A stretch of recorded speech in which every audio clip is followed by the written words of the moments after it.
Hi, I'm Paul Spradley, and like you, I'm a parent, so I understand from firsthand experience the challenges of parenting. The Pittsburgh Child Guidance Foundation is here with help from some extraordinary partners, both experts and those with lived experiences.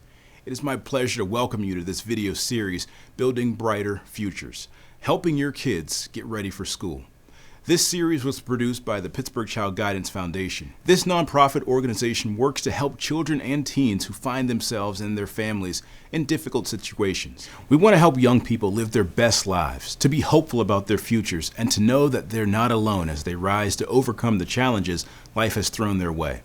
We know that to help children and teens overcome these challenges, we need to involve the entire family. Regardless of your circumstances, your children need your help. From my own experience, I know these truths. Parenting is hard, but it is extremely rewarding. We're all juggling a lot of responsibilities. As your child's first teacher, we want to remind you of the importance of starting their education as babies. With this Building Brighter Future video series, our goal is to help you find ways to incorporate good practices into your everyday life. Did you know that all kids living in the United States have a right to a free public education? That's right. Our Constitution provides that protection and requires that all kids be given equal education opportunities. This is one of the most valuable rights we all enjoy. In some cases, our children need extra support and attention. You'll hear from educators and parents about some of the best ways to advocate for your children. For example, perhaps your child requires an individualized education plan or program, which is also known as an IEP. This is a plan or program developed to ensure that a child with an identified disability or is gifted is attending an elementary or secondary education institution receiving specialized instruction and related services. The first step in the process is for your child to be evaluated. Knowing about these rights is so important because if children don't get off to a good start early on, they run the risk of never catching up or of always lagging behind. We can't let that happen. Take action to make sure your children get the education that they're entitled to receive and that you're helping build brighter futures for your children. Oftentimes you'll ask questions and you feel like you're not getting the answer, or you still feel like you're not understanding what is being stated. I say to you, ask questions, ask again, and ask again. Almost get so relentless that you do not give up until you know exactly what you need to do for your child, because you are your child's advocate.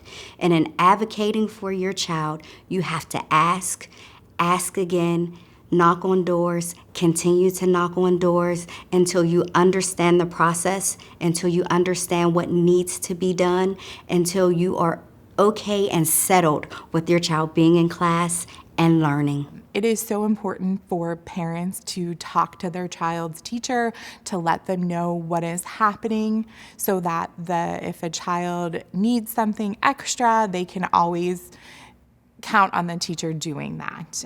Sometimes parents tend to be a little bit more reserved and they don't really want to tell the teacher maybe what is going on. And I always encourage parents to do that. Parents really need to let the teacher know when something happens in their home life, because that might explain, if you're seeing something in the classroom, some new behavior, that might sort of explain what is going on. If a child has had some traumatic event happen in their lives, the teacher can then help guide that child while they're at school. Don't stop. You're going to be told no. You're going to be told you're crazy. You're going to be ignored, and you're going to get frustrated, and you're going to be angry, and you're going to cry a lot. A lot. Just don't stop, because that's your child. That's your baby. And at the end of the day, you have to make sure that you do everything in your power to make sure that everything is set for your child. The school is there to teach them. Yep. The police are there to help, is what they say. But at the end of the day, it's us. It's us. So nobody is going to take care of your child the way that you do. And if you are not happy with their class, with a teacher, with something, speak up. You speak up. And if they tell you no, you go somewhere else. You talk to someone else. Sometimes you have to get extremely upset, and it still doesn't matter. As you find out who you need to go to, there's resources for all of it. And you want to get help, because fighting for your child is extremely hard doing it by yourself. It's doable, but it's hard because we get tired, and you're doing it for a reason. So don't stop, and get your resources together and get you a good team. And once they realize you're not going anywhere, they'll make some changes.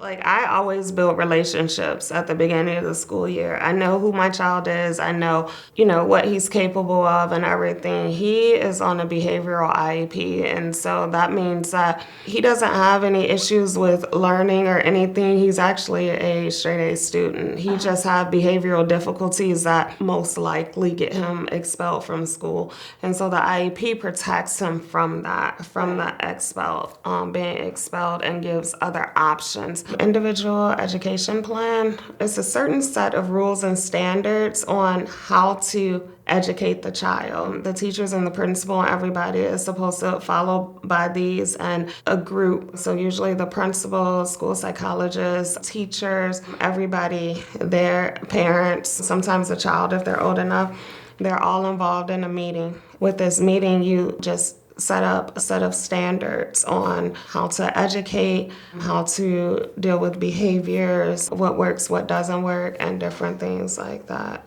Every year, before school starts, I call a meeting with his teachers and principal and everything, and I just talk to them and I let them know who my child is. Nothing surprises me anymore. You can always call me, text me, email me, whatever. I give them all that information. Thank you, ladies, for the invaluable advice. We learned a lot about several strategies to help build brighter futures for your children. What we heard in this segment is, number 1, your child is entitled to equal education. 2, tell the teacher if there's a home situation that could be distracting your child. 3, we all need champions, especially children. So be that champion, and remember, a good start will lead to a better finish.